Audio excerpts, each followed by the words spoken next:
Example 2, solving by factoring. So we're going to factor this equation. To do that, though, we need to make sure the equation is set equal to 0 so that it's in ax bx plus c equals 0 form. So we're going to move that 4 to the other side. So it becomes minus 4. Now we're going to factor. So you can pause the video if you want to practice your factoring. This would be one where you would want to maybe use pencil because you're going to have to do a little bit of trial and error. I know factors of 3x squared have to be 3x and x. But then I know my signs are going to be positive and negative, and I don't know which is which. Yeah, factors of 4 could be 1 and 4 or 2 and 2. I like to try 2 and 2 first because I don't really even have to think about which bracket since it's the same number. Now I'm going to check. I've got 2x in the middle, 6x here. One has to be positive, one has to be negative. Well, if this is a minus 2, then I would get positive 4x. So that actually worked out for me. So this needs to be a negative. This needs to be a positive. All right, I'm going to erase this now just because that's kind of in my way for solving. Or I could just go below it, but I know I don't think I quite have room. Okay, so now you're going to set each factor to 0, like so.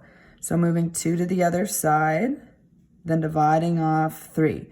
So x is equal to 2/3.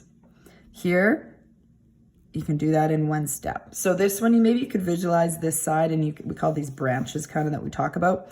So, and you could tell that it was x equals -2, and you didn't want to write down, you know, this step here. That's perfectly fine. Like I covered that up, but you can if you need.